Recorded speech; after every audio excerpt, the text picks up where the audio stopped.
네, 여의도 타임즈 시간입니다. 아침에 나온 증권사 리포트 종목 두 가지 오늘도 만나볼 건데요. 오늘은 화제가 있는 제이콘텐트리와 그리고 실적 났습니다. 실적에 대한 산업 이야기 들을 수 있는 포스코 케미칼까지 만나볼게요.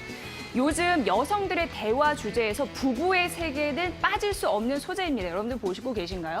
이 제이콘텐트리 부부의 세계 요거 방영하잖아요. 그런데 여기서 남자 주인공이 두 명의 여자를 동시에 사랑한다고 얘기합니다. 그렇기 때문에 많은 여성들이 분통이 터지고 있습니다. 많이들 아실 것 같고 남성분들 같은 경우에는 이 숨어서 본대요. 자꾸 피곤한 거죠. 여자들이 또 다른 여자가 있냐고 계속 물어본다고 해요. 그래서 몰래 본다고 합니다. 어쨌든 시청률이 많이 높아지고 있다고 하는데 이 부부의 세계를 보고 정신과 전문의가 쓴 글을 봤는데 복수는 서로를 상처나게 한다고 합니다. 여러분 참고해 보시고요. 어쨌든 제목도 부부의 세계는 오묘하다라고 나와 있는데 결혼 안 해서 모르겠습니다만 찐 생활을 하고 계신 분들은 댓글 좀 부탁드릴게요. 자, 오늘 그럼 제이콘텐트리 만나보도록 하겠습니다. 자, 제이콘텐트리 이 JTBC가요. 이태원 클라스를 방영을 했습니다. 이태원 클라스도 저 재미있게 봤는데 이게 16.5% 시청률을 기록을 했는데요. 부부의 세계 같은 경우에는 첫 회가 한 6% 시청률로 시작을 했다가 현재는 20% 넘는 시청률, 이게 부부의 세계가 8회 정도 했거든요. 20% 넘는 시청률을 기록을 해서 긍정적입니다. 사실 부부의 세계는 그렇게 기대작은 아니었습니다. BBC 원작이고 그리고 해외에서 판매도 좀 제한적이고요. 그래서 BEP, 손익분기점만 맞으면 좋겠다라는 부분이 있었는데 이게 이 한 마진이 20% 상회할 것이다라는 전망도 벌써 나오고 있는 상황이에요. 여러분 아시죠? 스카이키스 이게 거의 종방 때 23% 넘는 그런 시청률을 기록을 했거든요. 이거를 과연 뛰어넘을 수 있을지 보셔야 될 것 같습니다. 여기에서 앞서서 저희가 예전에 제이콘이라는 걸 말씀드렸어요. 제이콘은 그 제작사예요. 제작사인데 이런 거를 다 만드는 거죠. 이 제이콘의 제작 능력이 입증이 됐다라는 게 현재 보여지고 있는 상황입니다. 부부의 세 같은 경우에는 탄탄한 스토리도 있고요. 그리고 배우들의 열연도 있고요. 긍정적인 시청률로 하여금 그래서 이 증권사에서도 JTBC 좋은 방송이라는 수식어를 얘기를 하고 있었습니다. 시청률 고공행진을 할 수 있을지 보셔야 될 것 같고요.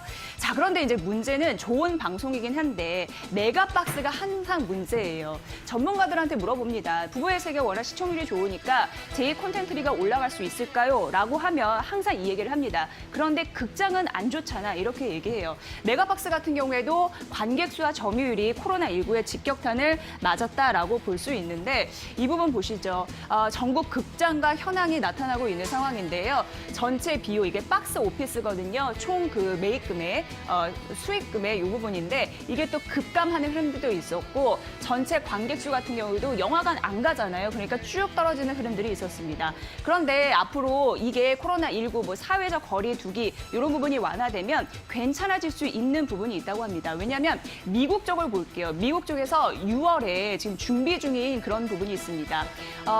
뮬란도 있고요. 그리고 원더걸스 1984 지금 개봉을 앞두고 있어서 이 부분도 보셔야 될 것 같고 우리나라 같은 경우에도 부산행 이후에 반도가 또 개봉을 준비하고 있다고 합니다. 그래서 사회적 거리 두기 이후에 이런 흐름들이 괜찮아진다면 이쪽에서는 실적 악화를 좀 만회할 수 있다라는 부분입니다. 둘 다 잘 돼야 되는데 하나는 괜찮고 하나는 나쁘기 때문에 좀 엇갈릴 가능성은 있어서 이 부분 주시해 보시면 될 것 같고요. 자, 다음은 이제 포스코 케미칼 볼게요. 이게 실적이 발표됐는데 사실 이 종목은 어려울 수 있어서 핵심 포인트만 알려드리려고 합니다. 뭐냐면 포스코 케미칼 같은 경우에는 포스코 그룹의 계열사라고 보시면 되는데 기존 사업이 있습니다. 기존 사업은 내화물과 그리고 생석회 부분이에요. 이게 큰 부분을 차지합니다. 그런데 내화물 사업이 실적을 잘 살렸다라는 분석이 나오는 거죠.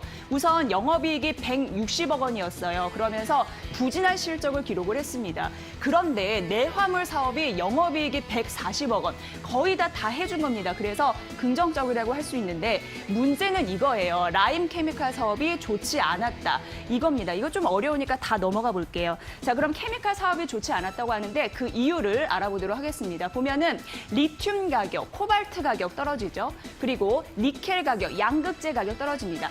국제유가가 급락을 하면서 이런 케미컬 사업의 원재료가 될 수 있는 이런 부분들이 다 가격이 하락한 흐름들이에요.